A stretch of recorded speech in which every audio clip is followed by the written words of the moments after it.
Salut à tous, c'est Esprit en éveil. Aujourd'hui, on va plonger dans un sujet qui va secouer. Avez-vous déjà senti que lorsque vous commencez à vraiment changer, à évoluer, les gens autour de vous deviennent bizarres? Ils ne le disent, pas franchement, bien sûr. Ça passe par des blagues, des conseils déguisés en inquiétude, ou ce silence pesant quand vous parlez de trucs profonds. Mais soyons honnêtes, votre transformation dérange. Elle bouscule leur petit confort, et personne n'aime se retrouver face à sa propre stagnation. Peut-être que vous vivez ça en ce moment. Vous pensez différemment, vous agissez autrement, vous remettez en question des vérités que vous gobiez sans réfléchir. Et d'un coup, vous vous sentez seul, incompris, jugé. Ce que personne ne vous dit, c'est que c'est normal. C'est même le prix à payer pour forger un esprit puissant. Pas une force bidon. Non. Une force si vraie, si brute, qu'elle fait flipper les autres. Elle révèle, sans que vous ayez à ouvrir la bouche, la faiblesse de ceux qui vivent en mode pilote. Automatique, pourquoi ça arrive? Parce qu'un esprit qui se réveille est une menace pour la médiocrité ambiante. Nietzsche, ce philosophe qui ne mâchait pas ses mots, l'avait compris. Quand vous commencez à penser par vous-même, à créer vos propres valeurs, à dire non aux vérités toutes faites, vous devenez dangereux. Dangereux pour le système, pour les autres, et surtout pour l'ancienne version de vous-même. Cette vidéo, c'est un défi. Elle n'est pas pour ceux qui veulent rester dans leur zone de confort ou chercher des réponses faciles. Elle est pour vous, qui en avez marre d'être prisonnier de vos doutes, qui sentez que quelque chose en vous est prêt à exploser, et qui voulez construire un esprit que rien ni personne ne pourra briser. Un esprit qui impose le respect, qui ne plie pas. Si vous êtes prêt à emprunter ce chemin, un chemin rude, solitaire, mais qui change tout, restez avec moi. Ce que Nietzsche va nous apprendre va vous secouer, mais ça pourrait aussi vous libérer. Et croyez-moi, après ça, vous ne verrez plus les choses de la même façon. Nietzsche, c'était pas juste un mec avec une moustache et des idées folles. C'était un chirurgien de l'âme.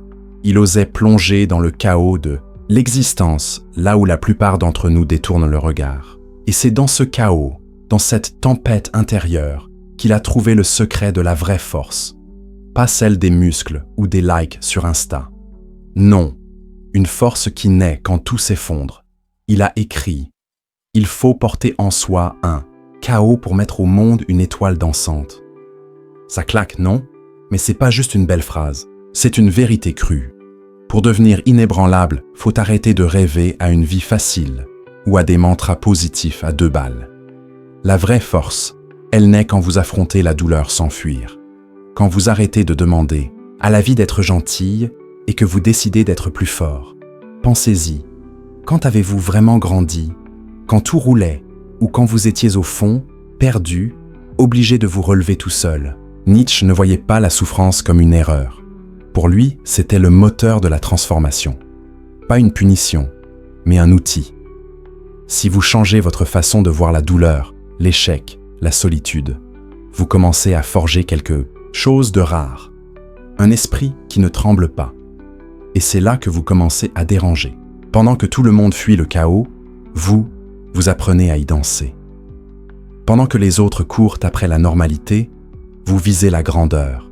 Mais attention, devenir fort, c'est pas sourire H24 ou jouer les robots sans émotion. C'est encaisser l'insupportable et en sortir encore plus dangereux. Mais Nietzsche savait que le chaos seul ne suffit pas. Si vous n'avez pas un centre, un truc qui vous ancre, vous risquez de vous perdre. C'est pourquoi on va parler d'un moment clé de sa pensée. Quand il annonce que Dieu est mort et qu'il vous balance toute la responsabilité de votre existence. Parce que quand il n'y a plus personne là-haut pour vous guider, c'est en vous que tout doit naître. Si vous kiffez ce genre de contenu qui pousse à réfléchir, abonnez-vous et activez la cloche. Ça me motive à continuer et on va aller encore plus loin ensemble. Quand Nietzsche dit « Dieu est mort », il ne fait pas la fête. Il vous met en garde.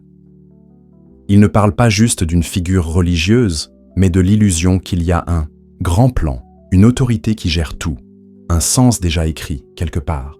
Avec la mort de Dieu, fini les excuses. Plus de « c'est le destin » ou Tout arrive pour une raison. Nietzsche vous regarde droit dans les yeux et vous dit « T'es tout seul, mec. À toi de créer du sens. » Et c'est flippant, parce que jusqu'ici, c'était facile de rejeter la faute sur le ciel, de croire qu'un jour tout s'expliquerait. Mais c'est aussi là que commence la construction d'un esprit puissant. La plupart s'effondrent face à cette liberté brute, sans mode d'emploi, sans filet. Mais ceux qui tiennent le choc, ceux qui osent affronter le vide, ils forgent une conscience en acier trempé. La mort de Dieu, c'est la naissance d'une liberté radicale.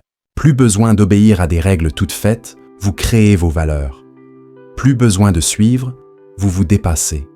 C'est lourd parce que tout repose sur vous. Pas d'absolution, pas de sauveur. Soit vous vous construisez, soit vous coulez. Mais voici le truc. Cette liberté qui fait peur, c'est aussi votre plus grande force. Quand vous réalisez que personne ne viendra vous sauver, un feu s'allume en vous, un feu qui vous pousse à vous relever, à penser par vous-même, à agir parce que vous l'avez décidé, pas parce qu'on vous l'a dit. C'est dans ce moment, quand vous lâchez les béquilles existentielles, que Nietzsche prépare le terrain pour un truc énorme, l'arrivée d'un nouvel être, un humain qui ne suit pas le troupeau, qui se fiche de l'approbation, qui crée sa propre morale et vit comme un artiste de sa vie. Cet être, Nietzsche l'appelle l'Ubermensch, le surhomme. On va plonger dans cette idée, parce que si vous voulez un esprit que rien ne peut casser, faut comprendre comment devenir cet Ubermensch, cet humain qui vit au-dessus des conventions, porté par sa propre volonté de puissance. Nietzsche ne croyait pas en un progrès tranquille. Pour lui, le changement, c'est une explosion, une destruction créatrice. L'Ubermensch, c'est pas un mec en cape avec des super-pouvoirs. C'est quelqu'un qui a brisé toutes les chaînes de l'homme ordinaire, la culpabilité, l'obéissance, le besoin d'être aimé. L'Ubermensch ne demande pas la permission d'exister. Il crée ses propres règles et vit selon elles, même si ça le met à dos le monde entier. Et c'est ça qui rend son esprit incassable. Il se fiche des attentes, des autres. Il n'a pas besoin qu'on lui dise qu'il vaut quelque chose. Il est son propre carburant, poussé par ce que Nietzsche appelle la volonté de puissance.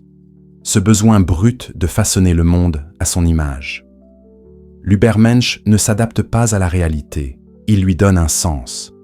Il ne cherche pas le confort, il court après la grandeur. Il ne demande pas « est-ce que j'ai le droit ?» mais « est-ce que ça me ressemble ?» Ce changement de mindset, c'est une révolution. Mais devenir cet être, ça demande des sacrifices. Faut tuer les parties de vous qui cherchent encore à plaire. Faut encaisser la douleur de ne plus appartenir. Faut construire votre identité de zéro, sans garantie, sans applaudissements. Et la plupart des gens craquent. Ils retournent aux croyances toutes faites, aux règles écrites par d'autres, parce que c'est plus safe. Le chemin de l'Ubermensch, c'est la solitude. Nietzsche le savait, lui qui a vécu à l'écart, traité de fou, incompris. Mais c'est dans cette solitude qu'il a trouvé sa liberté. Plus votre esprit grandit, plus vous vous éloignez de la masse. Plus vous vous élevez, plus vous dérangez. Devenir un Ubermensch, c'est détruire tout ce qui n'est pas vous, les idées imposées, les attentes d'une société qui adore l'obéissance et punit ceux qui sortent du rang. Et seulement après, vous construisez. Mais pas au milieu de la foule. Dans le silence, dans l'isolement, là où les forts se séparaient des faibles. C'est pourquoi on va parler maintenant de la solitude des forts. Parce que pour devenir inébranlable, faut apprendre à marcher seul. Et ça, peu de gens sont prêts à le faire. Et toi, t'es prêt ? Si ce contenu vous parle, je vous conseille mon e-book « Au-delà de l'ombre ». Il décortique les idées de Jung et donne des outils pour mieux vous connaître. Le lien est dans le commentaire épinglé. Personne ne vous dit ça, mais plus vous devenez fort, plus vous vous sentez seul. Pas parce que vous choisissez de vous isoler, mais parce que le monde ne sait plus quoi faire de vous. Nietzsche était clair. Celui qui pense par lui-même, qui rejette les vérités toutes faites, s'éloigne du troupeau. Et ça fait mal. Mais cette douleur, elle est essentielle. La croissance, la vraie, a besoin d'espace. et vous ne pouvez pas grandir si vous restez enchaîné aux attentes des autres. La plupart vivent dans un troupeau invisible. Chaque pensée est surveillée, chaque action jugée. On vous a appris à marcher avec le groupe, à penser comme lui, à vous sentir en sécurité parce que vous êtes entouré. Mais Nietzsche vous arrache à ça et vous jette dans le désert. Là, pas de like, pas de compliments, pas de guide. Juste vous, vos doutes, vos peurs, votre envie d'abandonner. Et c'est là que le vrai test commence. La plupart fuient, retournent à leur masque, font semblant de ne rien ressentir, de ne rien voir. Mais si vous voulez devenir incassable, vous devez rester. Endurez le silence qui vous force à affronter, qui vous êtes vraiment. Nietzsche disait « L'individu doit lutter pour ne pas être englouti par la tribu. Si tu essaies, tu te sentiras souvent seul, parfois terrifié. Mais aucun prix n'est trop élevé pour te posséder toi-même. » C'est ça, le but. Se posséder. La chose la plus rare, la plus puissante. Quand vous vous possédez, personne ne peut vous manipuler. Personne ne décide de votre valeur. Mais ça vient avec un prix. La solitude. Vous perdrez des gens. On vous traitera d'arrogant, de bizarre, de distant. On essaiera de vous ramener dans le moule. Mais c'est le prix de ne pas être domestiqué, de ne pas vivre pour plaire aux autres. La vérité, c'est que si vous ne supportez pas la solitude, vous n'êtes pas prêt pour la liberté. Toute vraie liberté implique un abandon, des illusions confortables, des amitiés intéressées. Pour Nietzsche, la solitude, c'est un privilège, un terrain où le vrai vous peut enfin émerger. Mais cet esprit libre voit ce que les autres ne voient pas. Et ça amène un autre problème, la confrontation avec la médiocrité collective. Parce que quand vous devenez fort, la médiocrité le sent. Et elle riposte.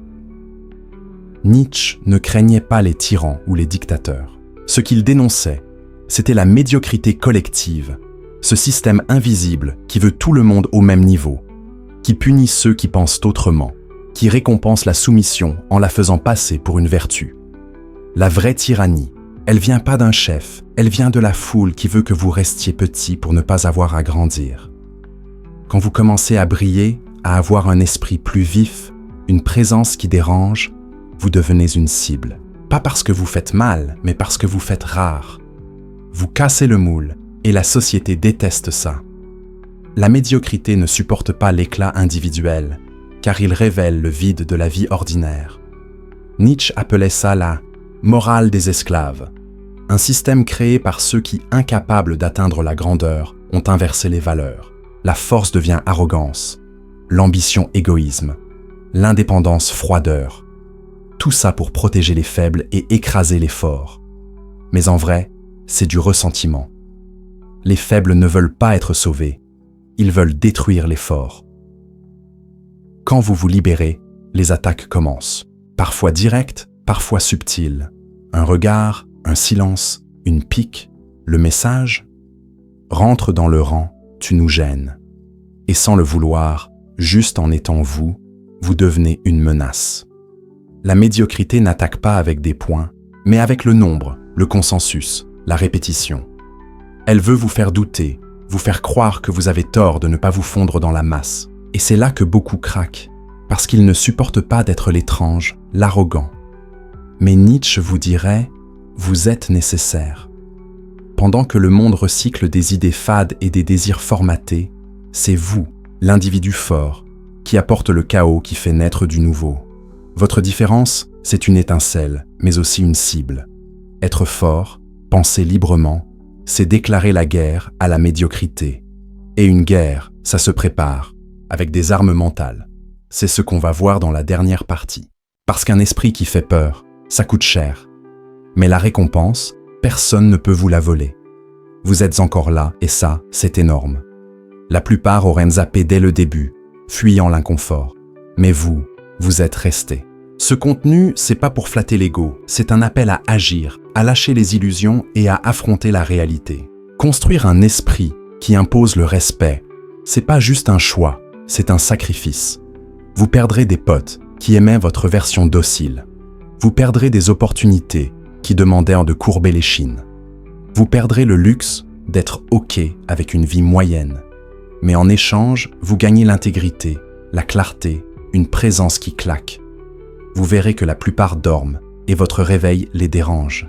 Votre solidité les fait trembler. Votre silence parle plus fort que la présence de beaucoup. Cette force, elle vient pas d'un bouquin de développement personnel ou de phrases creuses. Elle se forge dans les nuits où vous doutez, dans les choix que personne ne voit, dans la guerre entre l'ancien vous et celui que vous devenez. Et cette guerre, elle s'arrête jamais. Les vrais forts, c'est pas ceux qui ont gagné, c'est ceux qui continuent, même quand ils pourraient se poser. Nietzsche voulait pas des abonnés, il voulait des tremblements de terre. Il voulait que vous arrêtiez de quémander l'approbation, de chercher un sens dans des systèmes bidons, de vivre pour autre chose que vous. Il voulait que vous soyez dangereux, pas par la violence, mais par votre rareté. Tellement rare que votre existence force les autres à se regarder dans le miroir et à affronter ce qu'ils fuient. Alors, un défi. Dans les commentaires, balancez une vérité que vous cachez, une idée que vous n'osez pas dire, un truc qui vous isole mais qui crie qui vous êtes. C'est un pas vers votre voix, votre présence, vers dire « je plie plus ». Et si cette vidéo vous a remué, ne zappez pas. La prochaine est aussi puissante, peut-être plus. Si vous êtes là, c'est pas un hasard. Quelque chose en vous a déjà bougé. Alors continuez. Vous n'êtes pas seul, vous êtes en avance. Et ça c'est flippant, mais c'est la liberté.